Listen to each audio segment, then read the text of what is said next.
సాధ్యమైనటువంటి పరిస్థితి లేదన్నట్టుగా ఈరోజు ఓహో అని చెప్పి బాకా ఊదడం అనేటువంటిది ప్రారంభించేశారు.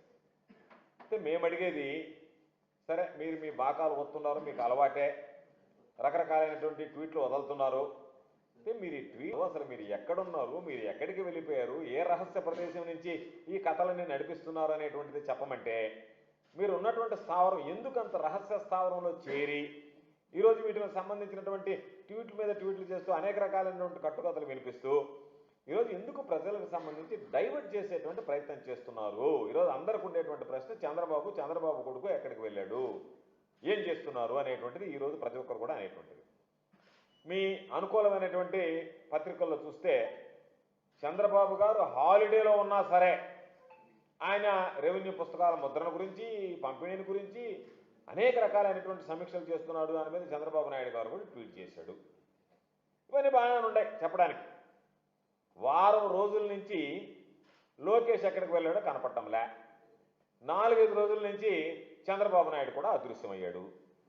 కాబట్టి మీరు ఎక్కడున్నారో అని చెప్పి రాష్ట్ర ప్రజలు అడుగుతుంటే, ప్రశ్నిస్తుంటే మీరు ఎక్కడున్నారో కూడా చెప్పకుండా, చెప్పడానికి వీలు లేనటువంటి, చెప్పుకోలేనటువంటి ప్రదేశంలో మీరేమన్నా ఉన్నారా? కాబట్టి ఎక్కడున్నారో అనేటువంటిది కూడా మీరిద్దరూ చెప్పకపోవడం అనేటువంటిది సరైనటువంటి పద్ధతి కాదు. మీరు సరే మాకు సరే మిగతా వాళ్ళకి చెప్పకపోయినా మాకు ఈరోజు కొన్ని కథనాలు చూస్తే అనిపించింది, మీకున్నటువంటి అనుకూల మీడియాకు కూడా మీరు చెప్పినటువంటి పరిస్థితి లేదు.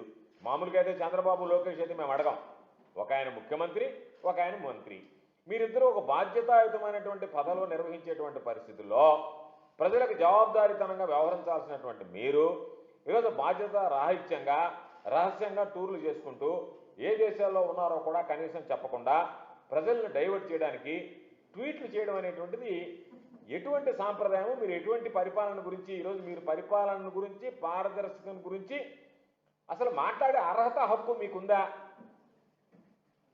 మీరు ఎక్కడున్నారో తెలియకుండా రహస్య ప్రదేశాలకు వెళ్ళి, గతంలో మా నాయకుడు పాపను వాళ్ళ కుమార్తెను చూడడానికి వెళ్తే అబ్బా కొడుకులు చేసినటువంటి హంగామా అంతా ఇంత కాదు. చంద్రబాబు లోకేష్ రకరకాలైనటువంటివి, మీకు అనుకూలమైనటువంటి మీడియా అయితే రకరకాల కథనాలను వండి వార్చేసింది. అయితే ఈరోజు మీరు ఎక్కడికి వెళ్ళారో చెప్పండియా అని అడిగితే దానికి సంబంధించి ఉలుకు పొలుకు లేకుండా గమ్మైపోయారు. మీ భోగవతాలు ఎట్టుంటాయంటే ఆత్మస్థుతి, పరనిందతో బ్రతికేటువంటి వాళ్ళు మీరు. అందుకనే ఎదుటి వాళ్ళని విమర్శిస్తారు తప్ప, ఆ ఎదుటి వాళ్ళని విమర్శించిన ఆ నోటితోనే మిమ్మల్ని మీరు ప్రశ్నించుకుంటే, మీ మనస్సాక్షిని మీరు అడిగితే మీరు చేసేటువంటివి తప్ప ఒప్పు అనేటువంటిది మీకే అర్థమయ్యేటువంటి పరిస్థితి. ఈరోజు రాష్ట్రానికి విపరీతంగా పెట్టుబడులు వస్తున్నాయి అని చెప్పి ఒక ప్రచారం చేస్తున్నారు. రాష్ట్రానికి పెట్టుబడులు రావాలి అని వైఎస్ఆర్ కాంగ్రెస్ పార్టీ కోరుకుంటుంది. ఈ రాష్ట్రానికి పెట్టుబడి రావాలి, ఈ రాష్ట్రం అభివృద్ధి చెందాలి, రాష్ట్రంలో ఉండేటువంటి ఉద్యోగ ఉపాధి అవకాశాలు, పాప నిరుద్యోగ యువతకి ఉద్యోగ ఉపాధి అవకాశాలు రావాలని చెప్పి కోరుకుంటాం. దాంట్లో ఏమీ సందేహం లేదు. అయితే మీరు చెప్పేటువంటి మాటలకి, జరిగేటువంటి తంతుకి ఏమాత్రం పొంతం లేకుండా పోవడమే ఇక్కడ ప్రధానంగా ప్రతి ఒక్కరిని కూడా బాధించేటువంటి విషయం. ఈరోజు ఫోర్బ్స్ పత్రిక ఏం రాసింది, దాని గురించి చాలామంది చదవలేరు. దాన్ని ఎవరు రాయించారో ఏందనేటువంటిది ప్రజలకు తెలియదు.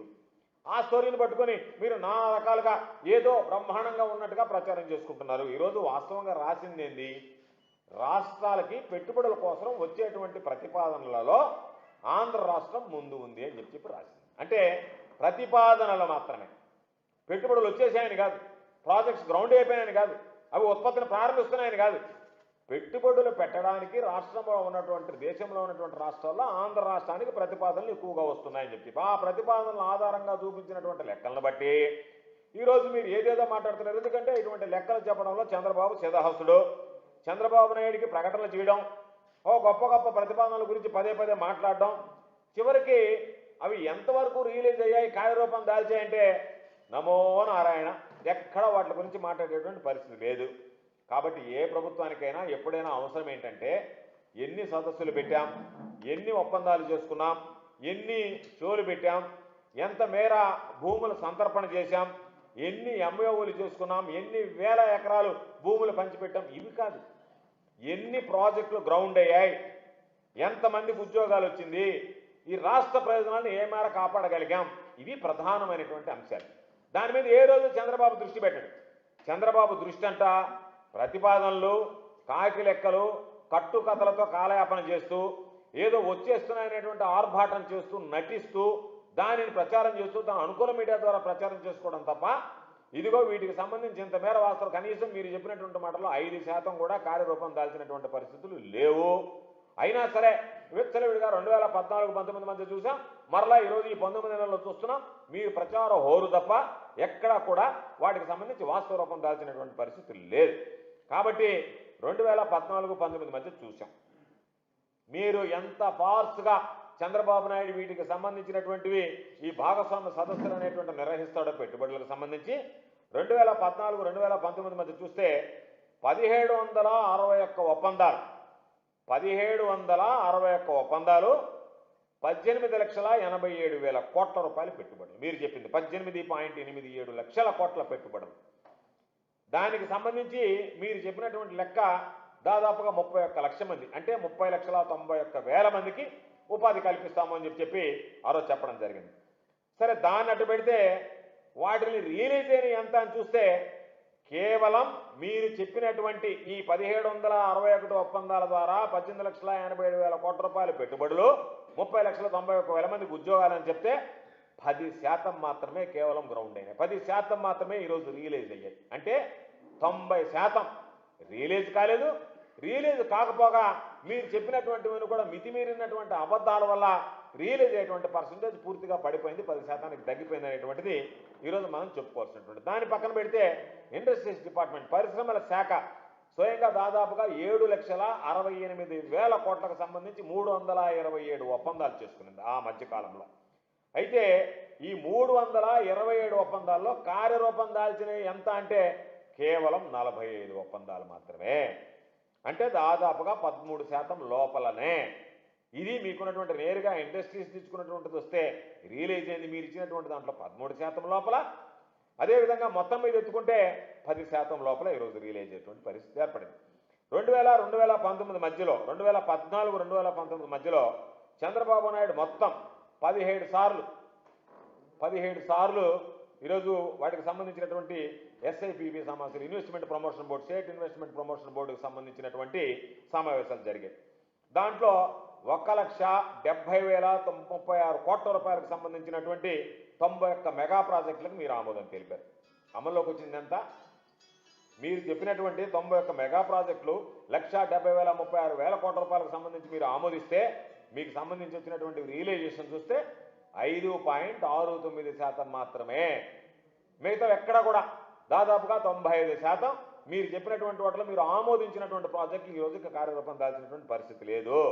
2014-19 మధ్య 3 సార్లు సిఐఐ సదస్సు నిర్వహిస్తే చంద్రబాబు వాటికి సంబంధించినటువంటి అనేక రకాలైనటువంటి ప్రకటనలు చేసిన ప్రకటనల మాటలు చూస్తే కోటలు దాటాయి. వాటికి సంబంధించినటువంటివి ఏమన్నా వచ్చాయని చూస్తే శూన్యం.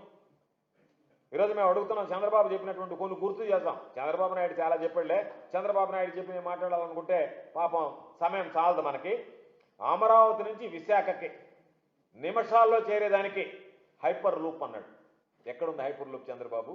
ఎక్కడుంది చంద్రబాబు గారు చెప్పండి? హైపర్ లూప్ అన్నారు. అదేవిధంగా దొనకొండ వద్ద ఇంకొకటి చెప్పాడు, drone defence industries limited, Sukhoi air craft scientific industrial కలిసి ఒక యూనిట్ ఏర్పాటు చేస్తామన్నారు. అది వచ్చిందా? జరిగిందా? తర్వాత ఇంకొకటి నెక్స్ట్ ఆర్బిట్ వెంచర్స్ ద్వారా సెమీ కండక్టర్ ఫ్యాబ్రికేషన్ యూనిట్ వస్తానని చెప్పాడు. అది వచ్చిందా? గుర్తుందా? మీరు చెప్పారా లేదా? కాకినాడ వద్ద పెట్రోకెమికల్ యూనిట్ ఏర్పాటు చేస్తామని చెప్పారు. అది ఏర్పాటైందా? అది తీసుకురాగలిగారా? టైటాన్ ఏవియేషన్ విమానాల తయారీ అని చెప్పన్నారు. సరే, ఇంకా దానికి సంబంధించి స్విట్జర్లాండ్కి సంబంధించినటువంటి ఏరోస్పేస్ వెంచర్స్ 10,000 కోట్ల పెట్టుబడి అన్నారు. ఎయిర్ బస్ అన్నారు, మైక్రోసాఫ్ట్ అన్నారు, రకరకాలైనటువంటి మాటలు చెప్పారు. బ్లాక్ చైన్ టెక్నాలజీకి విశాఖ కేరాఫ్ అని చెప్పి మాట్లాడారు. ఈరోజు వాటిని చూస్తే మొత్తం నేను కొన్నింటిని మాత్రమే ప్రస్తావించా. మొత్తం తీసుకుంటే చాలా పెద్ద తతంగం, చాలా పెద్ద మీరు చెప్పినటువంటి మాటలు కోటలు దాటాయి. కాకపోతే వైఎస్ఆర్సీపీ హయాంలో కూడా ఏం జరిగిందనేటువంటిది కూడా ప్రజలకు తెలియజెప్పాల్సినటువంటి అవసరం ఉంది. 2023లో గ్లోబల్ ఇన్వెస్టర్ సమ్మిట్ జరిగింది. మొత్తం ఆ రోజు మేము 394 ఒప్పందాలు చేసుకున్నాం. 394కు సంబంధించినటువంటి ఒప్పందాల విలువ 13,15,000 కోట్ల రూపాయల పెట్టుబడులు వస్తాయని చెప్పి అంచనా. దానిలో 6,16,000 మందికి ఉద్యోగ అవకాశాలు వస్తాయి, ఉపాధి అవకాశాలు కల్పించగలమని చెప్తే మొదటి ఏడాదిలోనే ఇలాగా 5.69%, 10% కాదు, మొదటి సంవత్సరంలోనే 20% చెప్పినటువంటి ఎంఓయూలో కుదుర్చుకున్నటువంటి ఒప్పందాల్లో ఇస్తామన్నటువంటి పెట్టుబడుల్లో లెక్కేసినటువంటి పెట్టుబడుల్లో 20% మొదటి సంవత్సరమే కార్యరూపం దాల్చినటువంటి సంఘటన ఆ రోజు జగన్మోహన్ రెడ్డి గారు ముఖ్యమంత్రిగా వైఎస్ఆర్ కాంగ్రెస్ పార్టీ ప్రభుత్వంలో సాధ్యపడింది అనేటువంటి విషయాన్ని ఈ సందర్భంగా నీకు గుర్తు చేస్తున్నాను. పరిశ్రమల శాఖ నేరుగా 99 ఒప్పందాలు చేసుకుంటే దాదాపుగా 91% స్ట్రైక్ రేట్ సాధించగలిగాం. జగన్మోహన్ రెడ్డి గారు తీసుకున్నటువంటి నిర్ణయాలు, తెచ్చినటువంటి పరిశ్రమల విషయంలో తీసుకున్నటువంటి సంస్కరణలు, దాదాపుగా తెచ్చుకున్నటువంటి ఒప్పందాలు, ఆ రోజు చేసుకున్నటువంటి ఒప్పందాల్లో 91% ఆ రోజు స్ట్రైక్ రేట్ రాగలిగింది. కాబట్టి 91% స్ట్రైక్ రేట్ సాధించగలిగాము అంటే విధానాలు ఏ విధంగా ఉన్నాయనేటువంటిది ప్రత్యేకంగా చెప్పాల్సినటువంటి అవసరం లేదు. కాబట్టి ఈ ఒప్పందాలు జరిగినటువంటి 2 ఏళ్ల లోపనే దాదాపుగా 90కి పైగా యూనిట్ల నిర్మాణం, ఆ తర్వాత వాటికి సంబంధించి 39 కంపెనీలు వాణిజ్య కార్యకలాపాలు కూడా ప్రారంభించడం జరిగింది. పరిశ్రమల శాఖకు సంబంధించి మొత్తం పెట్టుబడుల్లో 91.6% అంటే దాదాపుగా 6,01,071 కోట్లకు సంబంధించినటువంటి పెట్టుబడులు ఏదైతే ఉన్నాయో, పెట్టుబడులకు సంబంధించినటువంటివి ఏదైతే ఉన్నాయో అవి వాస్తవ రూపం దాల్చాయని చెప్పి మేము చెప్పడం కాదు, చంద్రబాబే స్వయంగా చంద్రబాబు ప్రభుత్వమే దాని మీద ఒక ప్రకటన కూడా ఇవ్వడం జరిగింది. చంద్రబాబు హయాంలో 2014-2019 మధ్య ఏడాదికి వచ్చినటువంటి పెట్టుబడుల సగటును చూస్తే 12,000 కోట్ల రూపాయలు. సగటున 5 సంవత్సరాలకు సంబంధించి సగటున వచ్చింది 12,000 కోట్ల రూపాయలు.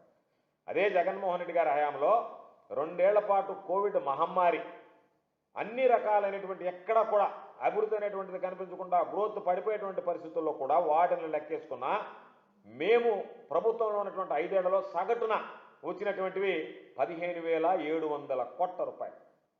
కాబట్టి ఇది పరిశ్రమల విషయంలో మా ప్రభుత్వంకు ఉన్నటువంటి స్ట్రైక్ రేట్, మా ప్రభుత్వం తీసుకున్నటువంటి నిర్ణయాలు. ఆ రోజు జగన్మోహన్ రెడ్డి గారు చూపించినటువంటి చొరవ, మీలాగే జగన్మోహన్ రెడ్డి గారు బాకాలోది ఊతర కొట్టి లక్షల కోట్ల పెట్టుబడులు అని చెప్పి తీరా చూస్తే ఆ పర్సంటేజ్ రియలైజేషన్కి వచ్చేటప్పటికి చేతులు ఎత్తేసేటువంటి పరిస్థితి కాదు. ఏదైతే వాస్తవ రూపం దాల్చుతాయో, ఎక్కడైతే వాస్తవిక అంచనాలు ఉంటాయో, వాస్తవిక అంచనాల ప్రకారం, ఆధారాల ప్రకారం వాటికి సంబంధించినటువంటి వాటి మీద నిర్ణయాలు తీసుకున్నాం.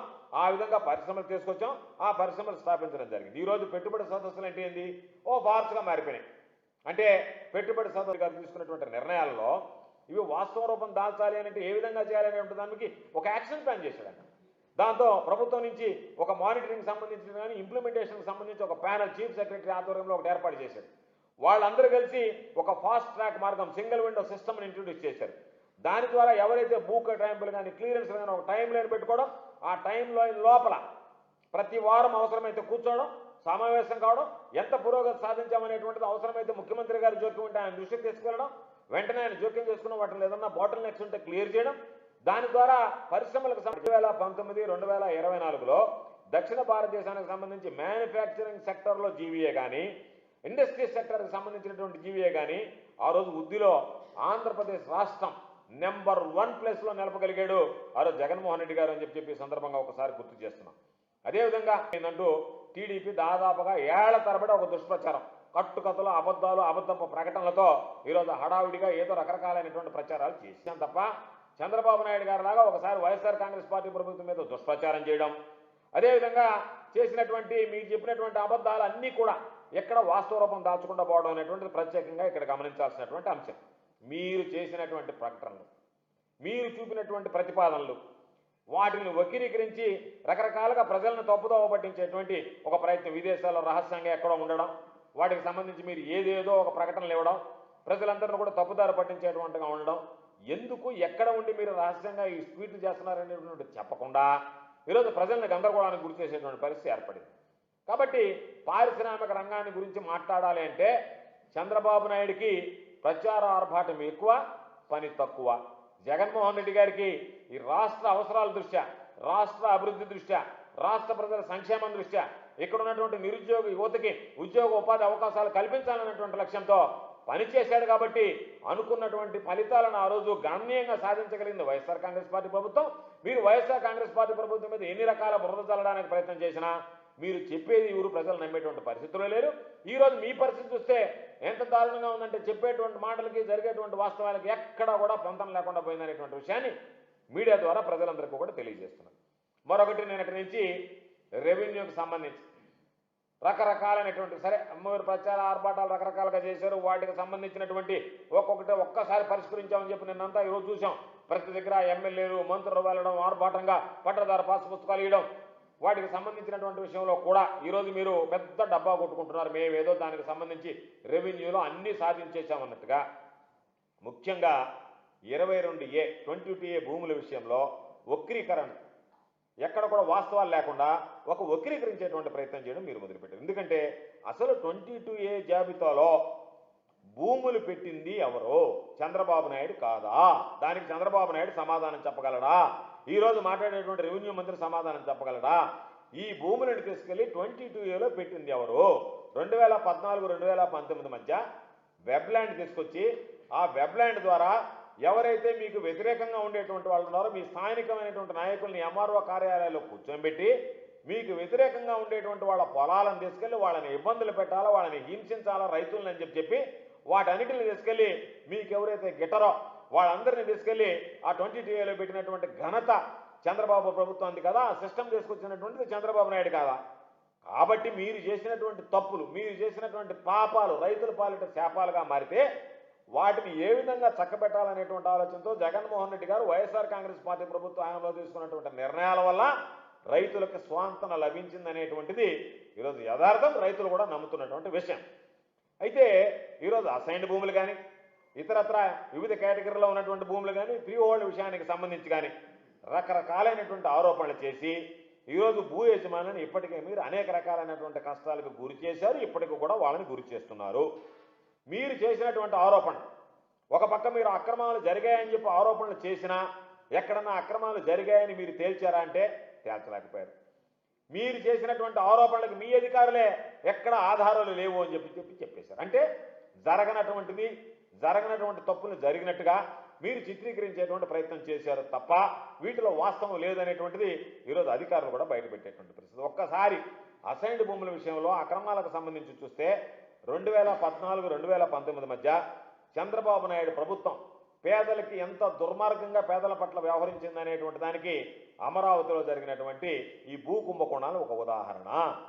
మీరు పాపం పేదలకు సంబంధించినటువంటి భూములు ఏదైతే పాపం అసైన్డ్ భూములు ఉన్నాయో ఎస్సీ ఎస్టీ బీసీలకు సంబంధించినటువంటి భూములుంటే వాళ్ళని బెదిరించి మీరు పాపం దాదాపుగా వాళ్ళ దగ్గర నుంచి 1100 ఎకరాలు కొట్టేసి ఆ అసైన్ దారులో నుంచి మొత్తం ఆ భూములన్నీ మీ కబ్జా చేతుల్లోకి మీ కోరల్లోకి వాళ్ళ పాపం చిక్కున్న తర్వాత మీరు వాటిని కబ్జా చేసి వాటికి సంబంధించి ల్యాండ్ పూలింగ్లో ఆ భూములు ఇచ్చి వాటికి సంబంధించినటువంటి ప్లాట్లు వాటికి సంబంధించినటువంటివి రకరకాలను చేసి ఆ ప్లాట్ ద్వారా పాపం వేరే వాళ్ళకు అమ్ముకొని వేల కోట్ల రూపాయలు సంపాదించాడు. చంద్రబాబు నాయుడుకి అమరావతి అనేటువంటిది బంగారు బాతులాగా తయారైనటువంటి పరిస్థితి. కోట్ల రూపాయలు కొలగొట్టారు. దాదాపుగా 1336 మంది బినామీలను కనుక్కొని ఆ రోజు కేసులు నమోదు చేస్తే ఆ కేసులన్నింటినీ కూడా చంద్రబాబు నాయుడు ఎదుర్కొనేటువంటి ధైర్యం లేక వాస్తవాలు కాబట్టి వాటిని ఎత్తివేయించుకునే దానికి అధికార దుర్వినియోగానికి పాల్పడ్డాడు. ఆ విధంగా అమరావతి రైతులకు సంబంధించి పేద రైతులు ఎస్సీ ఎస్టీ బీసీ రైతులు కడుపు కొట్టినటువంటి చరిత్ర ఆనాటి 2014-2019 మధ్య జరిగినటువంటి తెలుగుదేశం పార్టీది, చంద్రబాబు నాయుడు ముఖ్యమంత్రిగా అనేటువంటి విషయాన్ని. అసైన్డ్ భూముల సమస్య అనేటువంటిది ఈ రోజు వచ్చింది కాదు, ఇది దశాబ్దాలుగా ఉన్నటువంటి సమస్య. కాబట్టి పాపం రైతులు ఇబ్బంది పడుతున్నారు. భూమి ఉంది, ఆ భూమికి సంబంధించినటువంటి దాంట్లో భూమి ఒక దగ్గర పట్టాదారు ఒకడున్నాడు, అనుభవంలో ఒకటి ఉంది, భూమి మీద ఒకడున్నాడు, రకరకాలైనటువంటి సమస్యలు ఉన్నాయి. ఆ సమస్యల్ని పాపం ఏ విధంగా చేయాలనేటువంటిది లేక పరిస్థితి బాగలేకపోవడం అమ్ముకోవాలంటే ఎంతో కొంత రీతిగా దారబోసుకున్నా పాపం అమ్ముకున్నటువంటి వాడు లాస్ అయ్యాడు, కొనుక్కున్నటువంటి వాడు పాపం ఏ విధంగా చేసుకోవాలో తెలియక నష్టపోయాడు. అటువంటి పరిస్థితుల్లో దాన్ని ఏ విధంగా స్ట్రీమ్లైన్ చేయాలా, పేదలకు ఏ విధంగా న్యాయం చేయాలనేటువంటి ఉద్దేశంతో జగన్మోహన్ రెడ్డి గారు ప్రభుత్వం తీసుకొచ్చినటువంటి ఆ అసైన్డ్ చట్టానికి చేసినటువంటి సవరణ చారిత్రాత్మకమైనటువంటి, ఎవరు ఊహకందనటువంటి, ఎవరు ఊహించినటువంటి, దానికి సంబంధించి ఎవరైతే భూములకు సంబంధించినటువంటి నిరుపేదలు ఉన్నారో వాళ్ళ యొక్క రైట్స్ కాపాడాలని, వాళ్ళ హక్కులు కాపాడాలనేటువంటి ఆలోచనతో, అదేవిధంగా రైతు అనేటువంటి వాడు ఇబ్బంది పడకూడదనేటువంటి ఆలోచనతో జగన్మోహన్ రెడ్డి గారు దానికి ఆ అసైన్ చట్టానికి సవరణ చేయడం జరిగింది. అయితే చట్టానికి సవరణ చేసినప్పుడు కూడా ఏదో ఆషామాషిగా కాకుండా అధికారులకు సంబంధించి న్యాయ నిపుణుల దగ్గర నుంచి దీంట్లో అనుభవమైనటువంటి వ్యక్తుల దగ్గర నుంచి అందరి దగ్గర సలహాలు తీసుకొని ఏ విధంగా తీసుకుంటే అన్ని వర్గాలకు సంబంధించినటువంటి రైతులకు మనం మేలు చేయగలం అనేటువంటిది ఆలోచన చేసి దాన్ని ఎక్కడా ఇబ్బంది లేకుండా ఉండేటువంటి విధంగా ఆ చట్టానికి సవరణలు చేశారు. దానిలో ఎక్కడా కూడా ఒరిజినల్ అసైన్ ఎవరికైతే మనము భూమి లేనటువంటి నిరుపేదలకు ఇచ్చామో వాళ్ళకి న్యాయం జరగాలి, కాబట్టి దీంట్లో రాజీ పడకూడదు అనేటువంటి ఆలోచనతో ఒరిజినల్ అసైన్లకు మాత్రమే న్యాయబద్ధంగా ఈరోజు తమ ఇష్టపూర్వకంగా వాళ్ళకి వాళ్ళ అవసరానికి అమ్ముకునేటువంటి హక్కులు కల్పించాలనేటువంటి ఉద్దేశంతో ఫ్రీ హోల్డ్ని తీసుకురావడం జరిగింది. అయితే ఇప్పటికే చేతులు మారినటువంటి సందర్భాల్లో కూడా కొనుక్కున్న వాళ్ళకి కాకుండా ఒరిజినల్ అసైన్కి రైట్ ఇవ్వాలని చెప్పి జగన్మోహన్ రెడ్డి గారు చెప్పారు. చాలా మంది ఒత్తిడి చేశారు జగన్మోహన్ రెడ్డి గారి మీద. 10 ఏళ్ళు అయిపోయి కొనుక్కున్న వాడి దగ్గర 10 ఏళ్ళు అనుభవం ఉంటే వాళ్ళకి ఫ్రీ హోల్డ్ ఇవ్వండి, లేదా కొనుక్కున్నటువంటి వాడి దగ్గర 20 ఏళ్ళు ఉంటే వాళ్ళకి ఫ్రీ హోల్డ్ ఇవ్వండి, ఒరిజినల్ అసైన్మెంట్ పక్కన పెట్టండి అంటే దీని లక్ష్యమే నీరు కారిపోతుంది. ఆ రోజు ఏ పేదవాడికి ఇచ్చామో ఆ పేదవాడు పాపం ఆ రోజు అమ్ముకోలేనటువంటి పరిస్థితుల్లో దాన్ని ఏదో ఒక విధంగా తెగబోసుకున్నాడు. కాబట్టి ఈరోజు వాళ్ళకి లబ్ధి చేకూర్చాలనేటువంటి ఉద్యమంతో జగన్మోహన్ రెడ్డి గారు ససేమిరా అన్నాడు తప్ప ఎవరు ఎన్ని రకాల ఒత్తిళ్లు తీసుకొచ్చినా ఆ రోజు నిలబడి దానికి సంబంధించి పేదవాడికి న్యాయం చేయాలనేటువంటి ఉద్దేశంతో ఒరిజినల్ సంబంధించినటువంటి వాడికి, కాబట్టి ఒరిజినల్గా ఎవరైతే ఉన్నారో ఒరిజినల్ అసైన్దారులకు తప్ప వేరే వాడికి ఎవరికి కూడా అవకాశం 20 లక్షల ఎకరాలు ఈరోజు 22 ఏళ్ళు చుక్కల భూముల దగ్గర నుంచి అన్ని సమస్యలు 22 ఏళ్ళ నుంచి తొలగించడం జరిగింది. అయితే రిజిస్ట్రేషన్లు నిలిపివేమని ప్రభుత్వం వచ్చిన తర్వాత ఈ 19 నెలల్లో ఫ్రీ హోల్డ్ చేయొద్దని రకరకాలుగా ఇబ్బంది పెట్టి ఇప్పుడు టీడీపీ వాళ్ళు ఏం చేశారంటే ఎక్కడైతే ఈ అసైన్ భూములు ఉన్నాయో అక్కడ వాలిపోయి ఏం చెప్పారు, మీకు సంబంధించినటువంటి భూములు పావలాకో అర్ధనాకో అనాకో మాకు ఇస్తే తప్ప మీ భూములు మీకు ఫ్రీ హోల్డ్ కావు, ఫ్రీ హోల్డ్ కానివా, మీరు అమ్ముకోవాలి అని అంటే మాకు అమ్మాలి, మేము ఇచ్చినటువంటి రేటుకు అమ్మాలి, కాబట్టి మేము ఇచ్చినటువంటి రేటు తీసుకొని మాకు అమ్మాలి, మేము చెప్పిన రేటుకి మేము కొనుక్కుంటాం, మీ ఇష్ట ప్రకారం మేము రేటు ఇవ్వమని చెప్పి అదే ధోరణిలో ఈరోజు పాపం మేము ఏదైతే పేదవాడికి అండగా నిలవాలని జగన్మోహన్ రెడ్డి గారు తీసుకొచ్చినటువంటి ఆ చట్టం మీద రకరకాలైనటువంటి దుష్ప్రచారాలు చేసి ఈరోజు దాని ద్వారా ఏ విధంగా లబ్ధి పొందాలని చెప్పి తెలుగుదేశం పార్టీకి సంబంధించినటువంటి నాయకులు ప్రయత్నాలు కుట్రలు పన్నుతున్నారంటే దీనికి సంబంధించి జిల్లాల వారీగా మంత్రులు ఎమ్మెల్యేలు ఎక్కడెక్కడ ఫ్రీ హోల్డ్ ఉండాలి లెక్క తీసుకోవడం, అప్పుడు దాకా దాన్ని ఫ్రీ హోల్డ్లో పెండింగ్లో పెట్టడం, మీ అన్ని పెండింగ్లో పడిపోయినాయి, మీరు మాకు అమ్మితే మేము చెప్పినటువంటి రేటుకి ఈరోజు మీ ఫ్రీ హోల్డ్ నుంచి తొలగిస్తాం, మీకేదో పావులోనో పరకో చేతిలో పెడతాం అనేటువంటిది దారుణమైనటువంటి పరిస్థితులు. అది అయిందాక ఈ ఫ్రీ హోల్డ్ పెండింగ్లో ఉంటుంది. అమరావతిలో చంద్రబాబు ఏదైతే వీళ్ళందరూ పాపం ఎస్సీ ఎస్టీ బీసీలంతా తెలుగుదేశం పార్టీకి సంబంధించినటువంటి వాళ్ళ భూములు కొట్టేసినంత వరకు ఎదురు చూసి ఆ తర్వాత ఏ విధంగా అయితే నోటిఫికేషన్ ఇచ్చాడో అదే తంతు ఇప్పుడు కూడా ప్రారంభించాడు. 2024 తర్వాత ఈ 19 నెలల కాలంలో చంద్రబాబు నాయుడు చేసినటువంటి ఘనకార్యం ఉందంటే పేద రైతులు పొట్టగొట్టి మీకు సంబంధించినటువంటి తెలుగుదేశం పార్టీ నాయకులు కడుపు నింపేటువంటి ప్రక్రియ. కాబట్టి చట్ట సవరణ ద్వారా లబ్ధి పొందినటువంటి పేదలను కూడా ఈరోజు బెదిరించేటువంటి పరిస్థితి ఏర్పడింది. కాబట్టి అందరూ గమనించాల్సింది ఈరోజు అసైన్డ్ భూములు కానీ చుక్కల భూములు కానీ షరత్కు సంబంధించినటువంటి పట్టాల భూములు కానీ వైఎస్ఆర్ కాంగ్రెస్ పార్టీ ప్రభుత్వం వచ్చిన తర్వాత ఆ రైతులందరికీ మేలు చేశాం. 27,40,000 ఎకరాలకు సంబంధించినటువంటి 15,20,000 మంది రైతులకి ఆ రోజు జగన్మోహన్ రెడ్డి గారు తీసుకున్నటువంటి నిర్ణయాల వల్ల మేలు జరిగింది.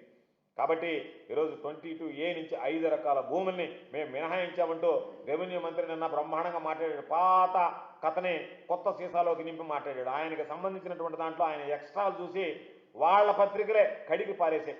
ఈరోజు ఆయన తీసుకున్నటువంటి నిర్ణయాల గురించి ఆయన మాట్లాడుతుంటే ఆ పత్రికలకి ఒప్పక ఇది దారుణంగా ఉందని చెప్పి ఆ రెవెన్యూ మంత్రిని వాళ్ళ పత్రికలకు అడిగాయి. కాబట్టి ఆ రోజు మేము మా హయాంలో సమగ్ర సర్వే జరిగాం. ల్యాండ్ టైటిలింగ్ యాక్ట్ తీసుకొస్తే దాని మీద ఏ స్థాయిలో దుష్ప్రచారం చేశారో మనందరం చూసాం. దాన్ని జగన్మోహన్ రెడ్డి గారు రక్షణ యాక్ట్ వల్ల ఇంత నష్టపోతారు రైతులని చెప్పి రైతుల పాపం లేనిపోయినటువంటి అపోహలు అనుమానాలు కలిగించి ఎన్ని రకాల ఆనాటి ప్రభుత్వం మీద వ్యతిరేకత కూడగట్టేటువంటి ప్రయత్నం చేశారో అంత ప్రయత్నాలు చేశారు. ఈ రోజు మీ దగ్గరకు వచ్చేటప్పటికి ఏమైంది, ఆ రోజు తీసుకున్నటువంటి ఆ సమగ్ర సర్వే ఏదైతే ఉందో దాన్నే ఇది మరి ఫాలో అయ్యేటువంటి పరిస్థితి ఏర్పడింది. కాబట్టి మీకు సిగ్గు ఎగ్గు ఏమీ లేకుండా మీకు ఈ టీడీపీ నాయకులు రాజకీయం కోసం ఎంతకైనా దిగజారిపోతారని చెప్పి ఈరోజు రైతులు కూడా ఆ రోజు మీరు చెప్పినటువంటి మాటలు విన్న రైతులు కూడా అయ్యో మనం మోసపోయామో, జగన్మోహన్ రెడ్డి గారు చేసిందే కరెక్టే, వీళ్ళు చేసేది మోసాలే, మరలా వీళ్ళు జగన్మోహన్ రెడ్డి గారు చేసినటువంటి దాంతో పాటు మళ్ళీ ఈరోజు అదే కదా వీళ్ళు కొనసాగిస్తున్నారని చెప్పి ఈరోజు రైతులు కూడా మిమ్మల్ని గురించి మాట్లాడుకునేటువంటి పరిస్థితి ఏర్పడింది. కాబట్టి పెట్టుబడుల విషయంలో కానీ రెవెన్యూకు సంబంధించి కానీ రైతుల విషయంలో రెవెన్యూ భూములకు సంబంధించి కానీ రైతులకు సంబంధించినటువంటి సంక్షేమ విషయంలో కానీ జగన్మోహన్ రెడ్డి గారు దశాబ్దాలుగా పెండింగ్ ఉన్నటువంటి సమస్యల్ని పరిష్కరించేటువంటి విధంగా ఆయన చొరవ తీసుకొని ఆ విధంగా ముందుకు వెళితే ఈరోజు మీ విధానాలు ఏ విధంగా ఉన్నాయంటే ఆ విధానాలను తప్పుపట్టినట్టుగా నటిస్తూ ఆ విధానాలను కొనసాగిస్తూ ఆ విధానాల ద్వారా ఎంత మేర లబ్ధి పొందాలనేటువంటి ఆలోచన తప్ప చంద్రబాబుకి ఏ రోజు కూడా ఒక విధానపరమైనటువంటి నిర్ణయం తీసుకోవాలి, దాని ద్వారా ముందుకు పోవాలనేటువంటిది లేదు. అవినీతి, అక్రమాలు, అరాచకాలతో కూడినటువంటి నిర్ణయాలు తప్ప పారదర్శకమైనటువంటి నిర్ణయాలు జగన్మోహన్ రెడ్డి గారి లాగా చంద్రబాబు నాయుడు 100 జన్మలు ఎత్తినా సరే తీసుకోలేడు అనేటువంటిది ఈ సందర్భంగా నేను స్పష్టం చేస్తున్నాను. జగన్మోహన్ రెడ్డి ఆ రోజు పాస్బుక్ మీద ఆయన సొంత ఫోటో వేసుకున్నాడు. ఈ రోజు ఆ ఫోటో తిరిగి రాజముద్ర వేసి పాస్బుక్ రైతులు అందిస్తామని ఫోటో కూడా ఉంది. ఇప్పుడు చంద్రబాబు నాయుడు ఏదైనా మాట్లాడతాడు. చంద్రబాబు నాయుడు ఫోటో అడంగల్లో మనబీలో లేదా ఈరోజు? ఎందుకు ఉండాలా? ఏమి ఆయన ఫోటో ఎందుకు వేసుకోవాలి? దాని మీద చెప్పనండి. పాస్బుక్ మీద చెప్పాడు. ఎందుకు చెప్పాడు? జగన్మోహన్ రెడ్డి గారు పాస్బుక్ మీద నువ్వు ల్యాండ్ టైటింగ్ యాక్ట్లో ఏమేమి చేసావు కాబట్టి దానికి సంబంధించి నువ్వు మాట్లాడావు. ఈరోజు దానికి సంబంధించిందంటూ నువ్వు అన్నీ చేసి పాస్బుక్ మార్చి సిగ్గు ఎగ్గు లేకుండా పాస్బుక్ మీద అట్ట మార్చి మాట్లాడుతున్నారు. మీరు మార్చింది అట్టే కదా, అంతకన్నా ఇంకేం మార్చలేదు కదా. అట్ట మారిస్తే మొత్తం యాక్ట్ మారిపోయినట్టనా? అట్ట మారిస్తే మొత్తం దాని మీద అంతా నువ్వు సంస్కరణలు తీసుకొచ్చినట్టనా? కనీసం ఎవడన్నా ముఖాన ఏదన్నా కడుగుతాడేమో మనల్ని అని చెప్పి ఆలోచన కూడా లేకుండా ఏదో ఒక విధంగా మాట్లాడడం తప్ప, నేను మరలా చెప్తున్నా, జగన్మోహన్ రెడ్డి గారు తీసుకున్నటువంటి నిర్ణయాల వల్ల ఆంధ్ర రాష్ట్రంలో రైతులకు మేలు జరిగింది. దాన్ని చంద్రబాబు నాయుడు ఇంకొక విధంగా ఉపయోగించుకొని ఏ విధంగా వాళ్ళని దోచుకోవాలనేటువంటి ఆలోచన చేయడం తప్ప రైతులకు సంబంధించినటువంటి దాంట్లో ఆలోచన చేసేటువంటి విధానమే, రైతుల గురించి పట్టించుకోవాలనేటువంటి ఆలోచనే చంద్రబాబుకి, చంద్రబాబు కొడుక్కి ఏ రోజు కూడా ఉండదు అనేటువంటిది రైతులందరూ ఈరోజు మాట్లాడుకునేటువంటి పరిస్థితి. అమరావతిలో సెకండ్ టైం ఇంటర్నేషనల్ ఎయిర్పోర్ట్ కట్టడానికి 33,000 ఎకరాలు ల్యాండ్ తీసుకోవడానికి ప్లాన్ చేస్తున్నారు. చంద్రబాబు నాయుడు అనేవాడు ఈరోజు పాపం తీసుకెళ్ళి ఆ ఏమీ లేకుండా లెక్కలు చెప్పుకునే నారాయణ తీసుకుపోయి, ఆ నారాయణకి ఏమీ తెలియదు లెక్కలు చెప్పుకునేదానికి ఆమె రెండో కృష్ణుడి పెమ్మసాని చంద్రశేఖర్ దించాడు. నీ ఉద్దేశం ఏంది? మొత్తం అక్కడ ఉన్నటువంటి భూములన్నీ కొట్టేయాలా, రియల్ ఎస్టేట్ వ్యాపారం చేయాలా, దానికి సంబంధించి ఎవరు పోవడానికి అంటగట్టాలి. మళ్ళీ సంకార్పు కూడా పోయించారు. ఏమో వచ్చినట్లే పాపం సింగపూర్ వాళ్ళు దేశాలు తిరుగుతూ ఉంటారు. అబ్బా కొడుకు, ఆ అబ్బా పక్క కొడుకు పక్క కూడా ఒకటి రాకపోతాడా? ల్యాండ్ ఎక్కువ చేతిలో ఉంటే కదా మనకు ఆదాయం బాగుంటుంది. బంగారు బాతలాగా నేను, నా కొడుకు, నా మనవడు, ఆ తర్వాత ముని మనవడు పుడితే ఆ ముని మనవడు వీళ్ళందరూ ఏగాలంటే అమరావతి మీదనే కదా మనం బ్రతకాల్సిందని చెప్పి ఆ బ్రతుకు తెరువు కోసం తప్ప అక్కడ ఉన్నటువంటి ప్రజలు ఈరోజు పొలం అంటున్నారు. ఉన్నటువంటి రేటు కూడా పడిపోయి రియల్ ఎస్టేట్ ధ్వంసం అయిపోయింది. ఇప్పుడు తీసుకున్నటువంటి దిక్కు లేకపోతే మరలా మీకు దేనికేం చెప్పి